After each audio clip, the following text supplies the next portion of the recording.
பெற்றோரும் பிள்ளைகளுக்குமான வகுப்பிலே ஆரம்ப மனிதன் தொடங்கி எவ்வாறு ஜாதிகள் பிரிக்கப்பட்டது, எவ்வாறு தேசம் பகுக்கப்பட்டது, எவ்வாறு விவாகம் நடந்திருக்கிறது, பிரமாணங்கள் இல்லாத காலத்திலே விவாகத்தின் முறை எப்படி இருந்திருக்கிறது, பிறகு தேவனுடைய பிள்ளைகளும் தேவனுடைய பிள்ளைகள் அல்லாதவர்களும் எப்படி வந்தார்கள், ஜாதிகள் எவ்வாறு பிரிந்தது, அதை யார் பிரித்தது, தேசம் எவ்வாறு பிரிந்தது, அதை யார் பிரித்தது, பாஷைகள் எவ்வாறு வந்தது, அது யார் பிரித்தது, இது தேவகுமாரர் என்றும் மனுஷ குமாரத்திகள் என்றும் யார் பிரித்தது, அது எப்படி பகுக்கப்பட்டது, தேவனை தொழுது கொள்கிறவர்கள் தேவனை தொழுது கொள்ளாதவர்கள் வேறு பிரித்து காட்டினது யாரு, இந்த புறஜாதிகள் என்று எப்படி வந்தது, யாருடைய சந்ததியிலிருந்து வந்தது என்பதை பற்றி நாம் பார்த்தோம். பிறகு நோவாவுடைய காலங்களுக்கு வரும்போது சேம், காம், யாபேத். இப்போ கானானியர் எங்கிருந்து வந்தாங்கன்னா நோவாவுடைய வம்சத்திலிருந்து தான் கானானியர். இங்கிருந்து நிறைய காரியங்கள் பகுக்கப்பட்டது. சேமுடைய சந்ததியார் ஜலப்பிரளயத்துக்கு பின்னாடி இவ்வாறு பிரிக்கப்பட்டது. காமுடைய குமாரர் தான் கானான். அப்போ நோவாவின் குமாரர்கள் தான் காம். அப்போ இங்கிருந்து தான் இந்த பிரிவுகள் எல்லாம் வந்தது. இவங்கிட்ட தான் தேவன் ஆபிரகாம் போன்ற மக்கள் கானானியருடைய வம்சத்திலே பெண் கெட்ட வேண்டாம் அல்லது விவாகம் செய்ய வேண்டாம் என்று சொன்னார்கள். பாருங்கள், பிரமாணம் இல்லாத போது எப்படி விவாகம் நடந்தது என்பதற்கு நமக்கு நிறைய காரியங்கள் இருக்கிறது. ஆனாலும் தேவன் அதை பாவம் என்று சொல்லவில்லை. அப்படித்தான் அது முதலாவது பழகி இருக்கிறது. பிரமாணம் வந்த பிற்பாடு பாவமாக கருதப்படுகிறது. இதுவரைக்கும் நாம் 10 பாடங்கள் படித்திருக்கிறோம். 7 பாடங்கள் அதிகாரத்திற்கு தொடர்பாக. பிள்ளைகள் சுயமாய் செயல்பட சுயாதீனமாய் இருக்கிறார்களா, அதிகாரத்திற்கு கீழ்பட்டிருக்கிறார்களா. ஒரு 3 பாடங்கள். எப்படி விவாகம் நடந்திருக்கிறது, எப்படி தேவன் அதை திட்டம் வைத்திருக்கிறார், யாரோடு யார் தொடர்பில் இருந்திருக்கிறாங்க என்பதை பற்றி நாம் பார்த்தோம். இந்த 11வது பாடத்திலே என்ன படிக்க போறோம் என்றால், புறஜாதிகளின் தோற்றம் குறித்தும் ஆபிரகாம், ஈசாக்கு மற்றும் யாக்கோபு, ஏசா பிள்ளைகள் விவாகம். இது ரொம்ப தூரத்தில் வரும், இப்ப வராது. ஆனாலும் யாருடைய சந்தையிலிருந்து தேவனை தேடாத மக்கள் தங்கள் பொல்லாத வழிகளை தெரிந்து கொண்டால் என்று நாம் கடந்த பார்த்தது போல, தேவனை தேடாத ஜனங்கள் எப்படிப்பட்ட தீய வழிகளையும் பொல்லாத வழிகளையும் தெரிந்து கொண்டார்கள் என்பதையும் பார்க்க போகிறோம். கானானியர்கள் எங்கிருந்து வந்தார்கள், எப்படி பொல்லாதவர்களாய் மாறினார்கள் என்பதையும் பற்றி பார்க்க போகிறோம். ஆதியாகமம் 12ஆம் அதிகாரம் 5-6 இந்த பாடம் ஏன் பேசப்படுதுன்னு கேட்டீங்கன்னா, நமக்கு கேள்வி கேட்கப்பட்டிருக்கிறது. ஜனங்கள் எல்லாம் தேவனால் படைக்கப்பட்டவர்கள் தானே, இதில் புறஜாதிகள் என்றும் வேறுபட்ட ஜனங்கள் என்றும் எப்படி வந்தாங்க? இதற்காக தான் நம்ம இவ்வளவு தூரத்திலிருந்து போறோம் என்பது நம்ம அநேக முறை சொல்லியிருக்கிறோம். ஆதியாகமம் 12:5-6 ஆபிராம் தன் மனைவியாகிய சாராயையும் தன் சகோதரனுடைய குமாரனாகிய லோத்தையும் தாங்கள் சம்பாதித்திருந்த தாங்கள் சம்பத்தெல்லாவற்றையும் ஆரானிலே சபதரித்திருந்த ஜனங்களையும் கூட்டிக் கொண்டு அவர்கள் கானான் தேசத்துக்கு புறப்பட்டு போய் கானான் தேசத்திலே சேர்ந்தார்கள். ஆபிராம் அந்த தேசத்திலே சுற்றித் திரிந்து சீகேம் என்னும் இடத்திற்கு சமீபமான மோரே என்னும் சமபூமி மட்டும் வந்தான். அக்காலத்தில் கானானியர் அத்தேசத்தில் இருந்தார்கள். ஆதியாகமும் 12ஆம் அதிகாரம் 9-13 எகிப்தியர்கள் எப்படிப்பட்ட ஜனங்களாய் வாழ்ந்தார்கள், எப்படிப்பட்ட வழிகளை தெரிந்து கொண்டார்கள். பாருங்க, எந்த ஒரு ஜனங்களும் ஆதாமிலிருந்து தான் வர்றாங்க, பிறகு நோவாவிலிருந்து தான் வர்றாங்க, தனியா எங்கும் இல்லை. இப்ப படிப்போம். ஆதியாகமம் 12:9-13 வரைக்கும். அதன் பின் ஆபிராம் புறப்பட்டு தெற்கே பிரயாணம் பண்ணி கொண்டு போனான். அத்தேசத்திலே பஞ்சம் உண்டாயிற்று. தேசத்திலே பஞ்சம் கொடிதாயிருந்தபடியால் ஆபிராம் எகிப்து தேசத்திலே தங்கும்படி அவ்விடத்திற்கு போனான். அவன் எகிப்துக்கு சமீபமாய் வந்தபோது தன் மனைவி சாராயை பார்த்து, நீ பார்வைக்கு அழகுள்ள ஸ்திரீ என்று அறிவேன். எகிப்தியர் உன்னை காணும் போது இவள் அவருடைய மனைவி என்று சொல்லி என்னை கொன்று போட்டு உன்னை உயிரோடே வைப்பார்கள். ஆகையால் உன் நிமித்தம் எனக்கு நன்மை உண்டாயிருக்கும்படிக்கும் உன்னாலே என் உயிர் பிழைக்கும்படிக்கும் நீ உன்னை என் சகோதரி என்று சொல் என்றான். இந்த பாடத்தை நம்ம 10வது பாடத்தில் விரிவாக நம்ம பேசியிருக்கிறோம். நீங்க இந்த 10வது பாடத்திற்கு சென்று இதை விரிவா பார்த்துக்குங்க. இருப்பினும் ஒரு ஓரலாக நான் சொல்றேன். ஆதியாகமம் 20ஆம் அதிகாரம் 12-13 வரைக்கும் ஆபிரகாமின் மனைவி சாராய் ஆபிரகாமுக்கு என்ன உறவு? தகப்பனுக்கு குமாரத்தியா, தாய்க்கு குமாரத்தியா? பாருங்க, தகப்பனுக்கு குமாரத்தி அல்ல, தாய்க்கு குமாரத்தி. அப்ப ஆதியாகமம் 11:31 தன் குமாரனாகி ஆபிரகாமுக்கு மனைவியானவுடன் சாராயை தேராக என்னவென்று அழைக்கிறார்? மருமகள். ஆதியாகமம் 20:12-13 சாரா யாருக்கு குமாரத்தி என்று ஆபிரகாம் சொன்னார்? தகப்பனுடைய குமாரத்தி. ஆதியாகமம் 11ஆம் அதிகாரம் நான் முன்னமே பேசினபடினால ஓரலா சொல்றேன். 27:11-31 அப்படியானால் ஆபிரகாமின் தகப்பன் யாரு? அவன் பெயர் என்ன? தேராகு. 20ஆம் அதிகாரம் ஆதியாகமம் 12 அப்படியானால் தேராகின் குமாரத்தி யாரு? ஆபிரகாமின் மனைவி.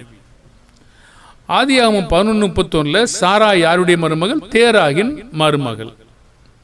அப்ப சாரா யாருடைய குமாரத்தி? ஆதியாகமம் 20:12 ஆபிரகாமின் தகப்பனுடைய குமாரத்தி. நாம ஒன்றும் குழப்பல, தேவனும் குழப்பல, சரியாதான் சொல்றார். நீங்க நிதானமா கண்டுபிடிங்க. அப்ப தகப்பனுக்கு குமாரத்தியா இருந்தவள் யாருக்கு மனைவியானால்? ஆபிரகாமுக்கு. ஆனால் ஆபிரகாமின் தாய்க்கு குமாரத்தியா? அல்ல. உடைய தகப்பனுக்கு குமாரத்தியா? ஆமா. இப்ப சாராயே ஆபிரகாமை அபிமெலேக்கிடத்திலே என்ன சொல்லியிருந்தா? ஆனால் ஆபிரகாமுக்கு இவள் என்னவானா? இதெல்லாம் நம்ம ஏற்கனவே பார்த்துருக்கிறோம். இப்போ உங்களுக்கு கொஞ்சம் புரிஞ்சிருக்கும். சரி, அப்படியானால் இந்த காரியங்களானது அவர் பொய் சொல்லல, உண்மைதான் சொல்லியிருக்காரு. இது அறியாத ஜனங்களும் வீணான குழப்பம் உண்டாக்குற ஜனங்களுமாக இருக்கிறாங்க. சிலர் ஆபிரகாமுடைய வழியை ஈசாக்கு பின்பற்றார் சொல்றாங்க. கண்டிப்பா இல்லை. இந்த முறைமைகள் எல்லாம் நம்ம தொடர்ந்து படிச்சுட்டு வர்றோம். எங்கிருந்து வந்தாங்க என்று சொல்லப்படுது. அதே நேரத்தில் சகோதரியை கேட்டினாலும் அவங்க உடன் பிறந்தவங்களை கேட்டினாலும் தேவன் சட்டம் இல்லாதபடினால எதையும் பாவமாக தேவன் சொன்னதில்லை. பிரமாணங்களை இல்லாத பொழுது தேவன் பழுகி பெறுகள் என்று ஆதாம் சொல்லியிருந்தார். பிறகு எப்படி பழுகி பெறுவாங்க? ஆதாம் மனைவி காயின் ஆபேல் எப்படி பழுகி பெருக முடியும்? ஆதாம் தான் முதல் மனிதன். தேவன் வேறு வகையாகவும் சந்ததியை கொடுத்திருக்க முடியும். எல்லாத்துக்கும் ஒரு காரண காரியத்தை அவர் வச்சிருப்பார். பாருங்க, மறைவானது தேவனுக்குரியது. நாம் அதை குறித்து விவரமாய் பேசுவதற்கு இப்பொழுது நமக்கு சமயம் கிடையாது. ஆனால் பாவம் என்று நிரூபிக்க முடியாது. ஆபிரகாம் பொய் சொன்னார் என்றும் நிரூபிக்க முடியாது. அப்போ பாருங்க, ஒரு காரியத்தை மனைவி என்று சொல்ல அங்கிருந்து மறைச்சு சகோதரி என்று சொல்ல வெளியே கொண்டு வராங்க. அதுக்கு ஒரு காரணம் இருந்திருக்கிறது. ஆனா மனைவியும் உண்மைதான், சகோதரியும் உண்மைதான். பொய் என்று நம்மால் எப்படி சொல்ல முடியும்? அதுக்கு நிரூபணம் எங்கே?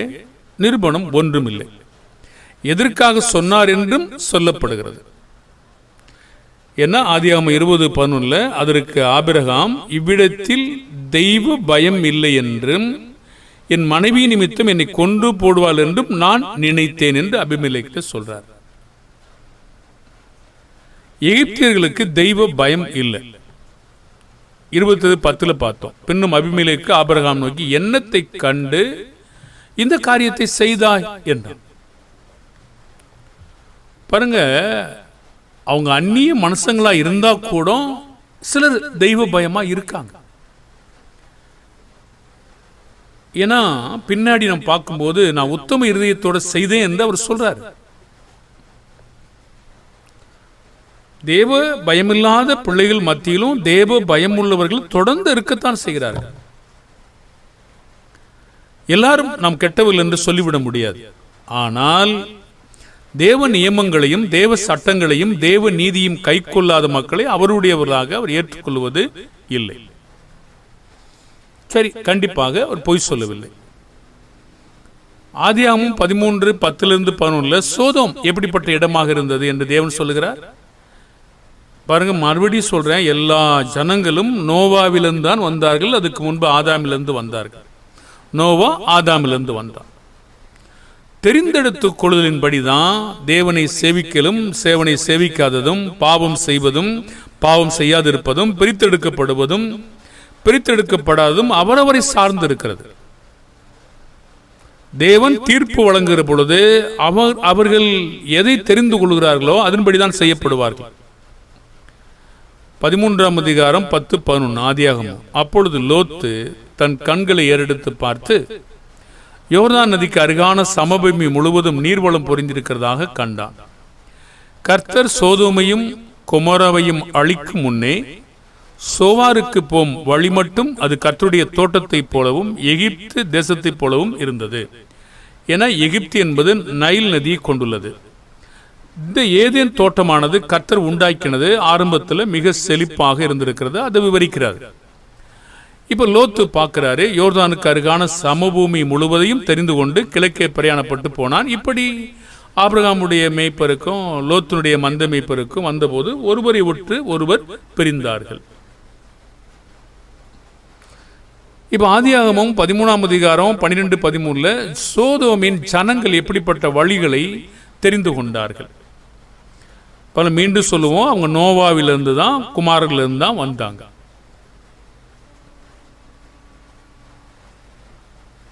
இப்ப ஆபிரகாம் கானான் தேசத்தில் குடியிருந்தான். ஆதியாகமம் 13:12 லோத்து அந்த யோர்தானுக்கு அருகான சமபூமியில் உள்ள பட்டணங்களில் வாசம் பண்ணி சோதோமுக்கு நேரே கூடாரம் போட்டான். சோதோமின் ஜனங்கள் பொல்லாதவர்களும் கர்த்தருக்கு முன்பாக மகா பாவிகளுமாக இருந்தார்கள். பாருங்கள், நீதியை தெரிந்து கொள்ளுகிற மக்களும் இருக்கிறார்கள், தொழுது கொள்ளுகிற மக்களும் இருக்கிறார்கள், தொழுது கொள்ள விருப்பம் இல்லாதவர்களும் இருக்கிறார்கள். தேவனுடைய புத்திரரும் இருக்கிறார்கள், மனுஷகுமாரத்திகளும் இருக்கிறார்கள். தேவனை தொழுது கொள்கிறவர்கள் 4ஆம் அதிகாரத்தில் இருந்தார்கள். 6ஆம் அதிகாரம் வரும்பொழுது தேவனை தொழுது கொள்கிற மக்கள் குறைந்து விட்டார்கள். நோவாவை தேவன் உத்தமனாக கண்டார். கேள்வியானது, சோதோமின் ஜனங்கள் பொல்லாதவர்களும் கர்த்தருக்கு முன்பாக மகா பாவிகளுமாயிருக்க காரணம் என்ன? ஒரு காரணம், பல காரணம் இருக்கலாம். ஒரு காரணம் சொல்றார்.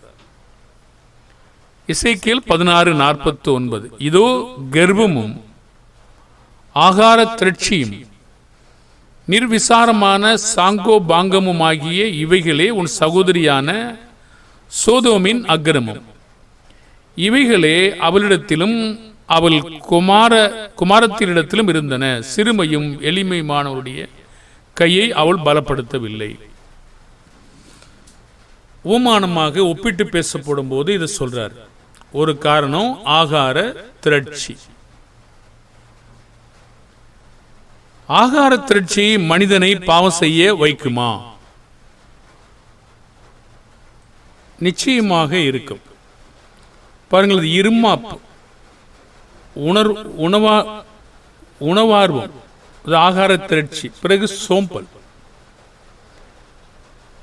இத்தனையும் அங்கு இருக்கிறது. பாருங்க, ஆகார திரட்சி தான் உணவார்வம்.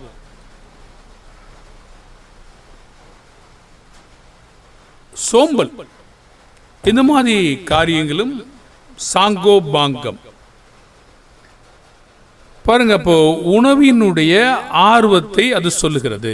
கர்ப்பம், அது வந்து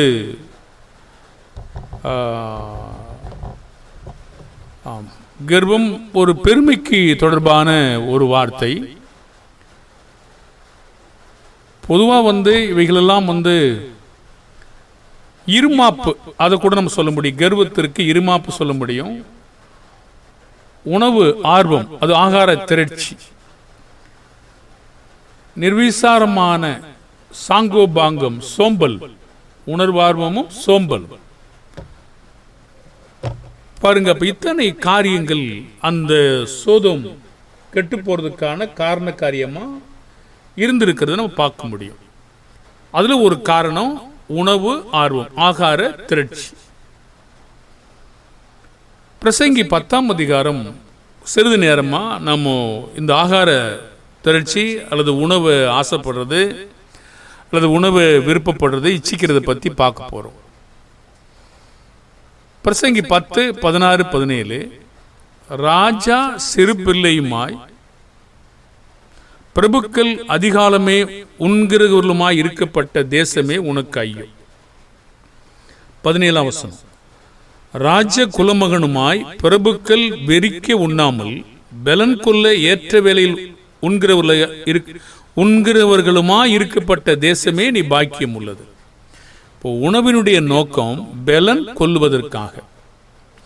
எதற்காக சாப்பிடக்கூடாது என்றால் வெறிக்க உண்ணாமல், பலன் கொள்ள ஏற்ற வேலை.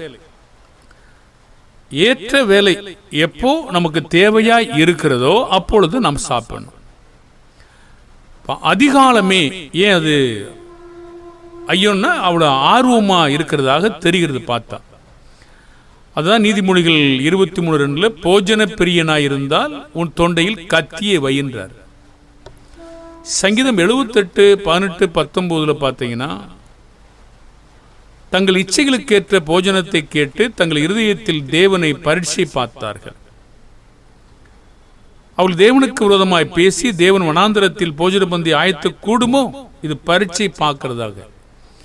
தேவன் இதை கொடுக்க கூடுமோ, இதை செய்ய முடியுமோ, அது பரீட்சை பார்ப்பது. இச்சைகளுக்கேற்ற, அதாவது ஆசை விருப்பங்களுக்கு ஏற்ற. பிறகு 29 31 வரைக்கும் அவர்கள் புசித்து திருப்தி அடைந்தார்கள். அவர்கள் இச்சித்ததை அவர்களுக்கு கொடுத்தார். அவர்கள் தங்கள் இச்சையை வெறுக்கவில்லை. அதாவது உணர்வு, அந்த உணவு ஆர்வம். பாருங்க, தமிழ்ல நமக்கு நிறைய வார்த்தை இருக்குங்க.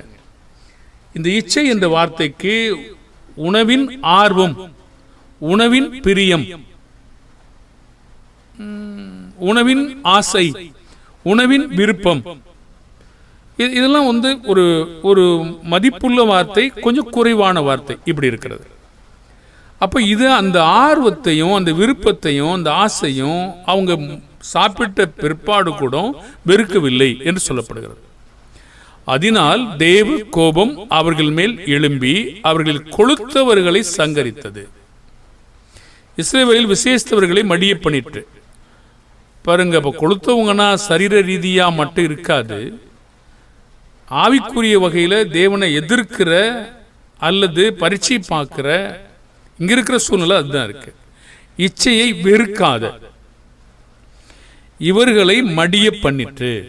அப்ப தேவனை பரீட்சை பார்க்கிற உணர்வின் ஆர்வம் இருக்கிற இந்த விதமான மக்களை இது என்ன செய்யுதுன்னா அவங்கள மடிய பண்ணிட்டு. இவையெல்லாம் நடந்தும் அதை நம்பாம பின்னும் பாவம் செஞ்ச மக்களா இருக்காங்க. சங்கீதம் 78, 49 51 வரைக்கும் அவள் தேவனை பரீட்சை பார்த்ததின் விளைவும் அவர்களின் பாவத்தின் விளைவும் அவளுக்கு என்ன கொண்டு வந்தது? தமது உக்கிரகமான கோபத்தையும் மூர்க்கத்தையும் சினத்தையும் உபத்திரவத்தையும் தீங்கு செய்யும் தூதர்களையும் அவர்களுக்குள்ளே அனுப்பினார். அவர் தம்முடைய கோபத்துக்கு வழி திறந்து அவர்கள் ஆத்துமாவை மரணத்திற்கு விலக்கி காவாமல் அவர்கள் ஜீவனை கொலை நோய்க்கு ஒப்புக் கொடுத்தார். எகிப்திலே தலைச்சன் அனைத்தையும் காமின் கூடாரங்களிலே அவருடைய பெலனின் முதற்பலனான யாவரையும் அழித்து. பாருங்க, அப்படியான காமினுடைய சந்ததி. பாருங்க, அப்படியானால் இந்த புறஜாதி நம்முடைய பாடத்தை நம்ம மாத்திர வேண்டாம். இந்த புறஜாதிகள் என்று எங்கிருந்து வந்தாங்க? நோவாவினுடைய பிள்ளைகள் இருந்து. நோவா உத்தமனாய் இருக்க அவருடைய பிள்ளைகள் இருந்து எப்படி வந்தாங்க? தெரிந்தெடுத்து கொள்ளுதல். பிரசங்கி 7:29 வாசிக்கிறோம் இல்லையா? மனிதனை அவர் செம்மையானவனாக உண்டாக்கினார், அவர்களோ அநேக உபாய தந்திரங்களை தேடிக்கொண்டார்கள், இதை மாத்திரம் கண்டேன் என்று சொல்கிறார். இந்த நீதிமொழிகள் 23:21 குடிகாரர்களும் போஜன பிரியருமாயிருந்தால் என்ன ஆவார்கள்? குடியனும் போஜன பிரியனும் தரித்திரர் ஆவார்கள். தூக்கம் கந்தைகளை உடுத்து வைக்கும். குடிக்கிறதுக்கும் சாப்பாட்டு பிரியனா இருக்கிறதுக்கும் எப்படி தரித்திரமாகும்? அதுலேயே நம்முடைய பணத்தை செலவழிச்சிருவோம். ஏன்னா அது ஆர்வமாக இருக்கிறோம், ஆசையாக இருக்கிறோம், விருப்பமாக இருக்கிறோம், அது தீவிரமான பிரியர்களாக இருக்கிறோம். பிரியன் என்று ஒரு வார்த்தை இருக்கு இல்லையா? போஜன பிரியம். அது ஆசைன்னு சொல்ல முடியும், விருப்பம் சொல்ல முடியும், ஆர்வம் என்று சொல்ல முடியும். உணவின் ஆர்வம், போஜனத்தின் மேல் ஆசை, போஜன பிரியன் இச்சை என்று கூட சொல்ல முடியும். பாருங்க, போஜன பிரியனுக்கு இந்த மாதிரி மக்களுக்கு நம்ம தோழமை ஆகக்கூடாதுன்னு சொல்றாரு. இது நமக்கு ரியலா பார்த்தாலே தெரியும். நீங்க எந்த அளவுக்கு உணவு சாப்பிடுறீங்களோ பூமிக்குரிய வகையில் கொழுப்பாயிடும். நமக்கு ஒரு ஒரு ஒரு திமிரான ஒரு காரியங்கள் இருக்கக்கூடிய வாய்ப்பு இருக்கிறது. கண்கள் கொழுப்பா எடுப்ப பார்க்கும். ஆவிக்குரிய கண், சத்தியத்தை அறியாத கண், பெருமையான கண். பிறகு இதெல்லாம் நம்ம சரீரத்தை ஒத்து பாருங்க. மறிக்க போற தருவாயில பாருங்க, கண்ணெல்லாம் உள்ள போயிடும். பூமிக்குரியதும் பொருந்தும், ஆவிக்குரியதும் பொருந்தும். பூமிக்குரிய கண்ணை பார்த்து ஆவிக்குரிய சொல்ல முடியாது. சில நேரங்களில் பொருந்தும், சில நேரங்களில் பொருந்தாது. ஏன்னா நடிக்கிறவங்கள்ட்ட நீங்க என்ன கண்டுபிடிப்பீங்க? ஒன்னும் கண்டுபிடிக்க முடியாது. மாயக்காரர்கிட்ட என்ன கண்டுபிடிக்கமோ ஒன்னும் கண்டுபிடிக்க முடியாது. பாருங்க, அப்படியானால் இவங்களுக்கு நம்ம என்ன செய்யக்கூடாதுன்னா தோழனாய் இருக்கக்கூடாது.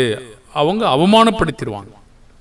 நீதிமொழிகள் 28:7 வேத பிரமாணத்தை கை கொள்ளுகிறவன் விவேகம் உள்ள புத்திரன், போஜன பிரியனுக்கு தோழனாய் இருக்கிறவனோ தன் தகப்பனை அவமானப்படுத்துகிறான். சாப்பாடு அவனுக்கு ரொம்ப முக்கியம். அதுக்காக தகப்பனை அவமானப்படுத்துற அளவுக்கு அவன் வேலை செய்வான். அப்படிலாம் இருக்குமா? கொஞ்சம் பார்க்கலாம். இருக்குதா? ஒரு சாப்பாடு எந்த அளவுக்கு மனிதனை கெடுத்துருன்னு பாருங்க. இயேசுவுக்கு வந்த முதல் சோதனை சாப்பாட்டுல தான். உபவாசம், மன்னிக்கணும், அவர் உபவாசம் இருந்த பின்பு, சரி, ஞானஸ்தானம் எடுத்த பின்பு சோதனை ஆரம்பிக்கும் பொழுது, பிதாவானவர் சோதனைக்கு உட்படுத்துகிற பொழுது அங்கே என்ன நடந்தது? முதல் பசி தான் சோதனை. பசிக்கு தான் சோதனையே வந்தது. இது தேவன் ஞானமில்லாத செயலை செஞ்சிட்டாருன்னு நினைப்பீங்களா? பாருங்க, பசி அப்படிங்கிறத சில பாடங்களில் பேசியிருக்கிறோம், நீங்க கேட்டு தெரிஞ்சுக்கலாம். திரும்ப நான் பேச மாட்டோம். அப்போ இதுதான் கொஞ்ச நேரத்துக்கு முன்னாடி நம்ம எசேக்கியேல் 16:49 படித்தோம். இதோ கர்ப்பமும் ஆகார திரட்சியும் நிர்விசாரமான சாங்கோ பாங்கமாகிய இவைகளே உன் சகோதரியான சோதோமின் அக்கிரமம். இவைகளே அவளிடத்திலும் அவள் குமாரத்தினிடத்திலும் இருந்தன. சிறுமையும் எளிமையுமானுடைய கைகளை அவள் பலப்படுத்தவில்லை. யூதா 1:7 சோதோமின் அவபக்தியான மக்களாய் வாழ்ந்தார்கள். அப்பொழுது எதை தொடர்ந்தார்கள்? அந்நிய மாம்சம். யூதா 1:7. அப்படியே சோதோம் கொமோரா பட்டணத்தார்களும் அவைகளை சூழ்ந்த பட்டணத்தார்களும் அவர்களைப் போல விபசாரம் பண்ணி அந்நிய மாம்சத்தை தொடர்ந்து, ஸ்ட்ரேஞ்ச் பிளஸ், பாருங்க, ஹோமோசெக்சுவல், இந்த மாதிரி ஒரு காரியங்களை பாருங்க. அந்த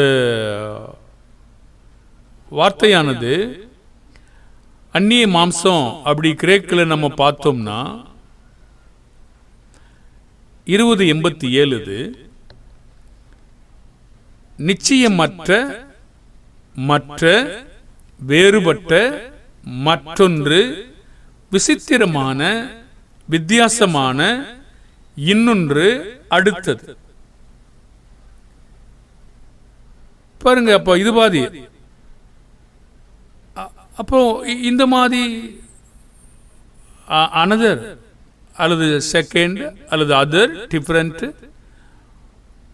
இப்படி நிறைய காரியங்கள் அங்கே இருக்கிறத நம்ம பார்க்க முடியும்.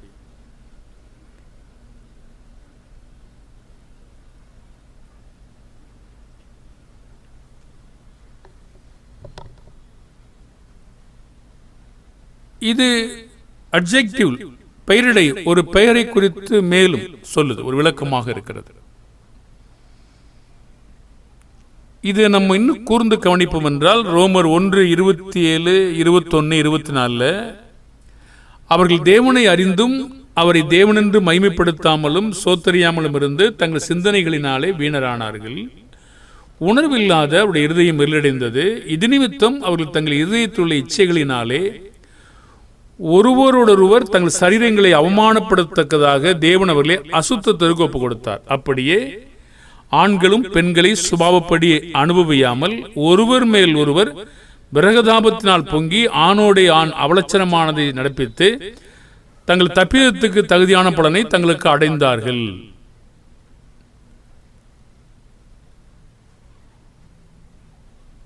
அப்படியானால் உணவும் ஒரு பிரச்சனை. இது மனிதனை திமிரடைய செய்கிறது, பெருமை கொள்ள செய்கிறது. பிரியமான தேவனுடைய பிள்ளைகளே, இந்த குறைவான நேரத்தில் நாம் என்ன பார்த்தோம் என்றால்,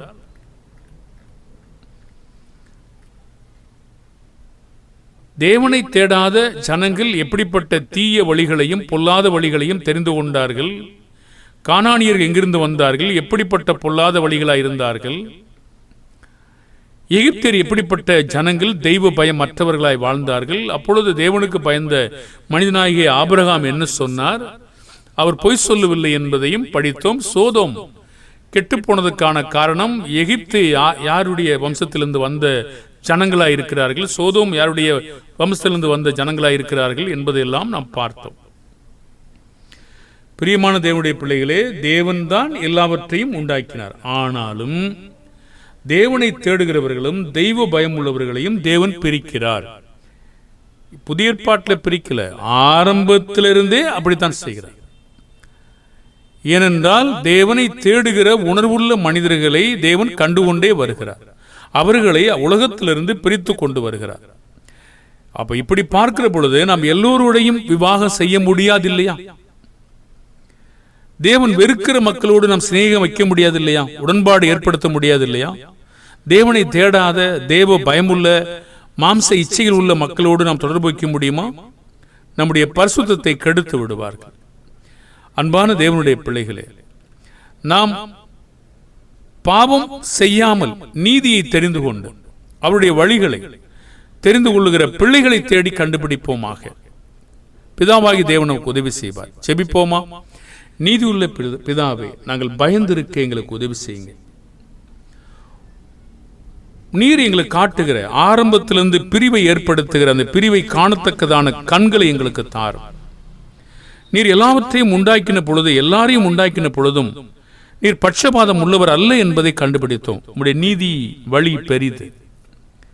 எல்லோரும் மனம் திரும்ப வேண்டும் என்றும் ரட்சிக்கப்பட வேண்டும் விரும்பினாலும், நேசிக்க வேண்டும் என்று விரும்பினாலும், இதிலே தேவனை தேடுகிறவனும் தேவ பயமுள்ளவனையும் பிரித்து பார்க்கிறீர். நாங்கள் அவ்வாறு பார்க்க எங்களுடைய கண்களை திறந்திரலும். அநீதியின் வழியில் செய்யாதபடி எங்களை விலக்கி காத்திரலும். உலகத்தை விட்டு பிரிந்து வருகிற மக்களை கண்டுகொள்ள எங்களுக்கு உதவி செய்யும். பொல்லாப்பிலிருந்து தூர விலக எங்களுக்கு உதவி செய்யும்.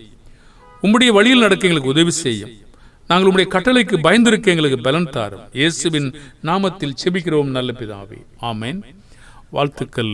அன்பான தேவனுடைய பிள்ளைகளே, கர்த்தர் உங்களோடு கூட இருப்பாராக.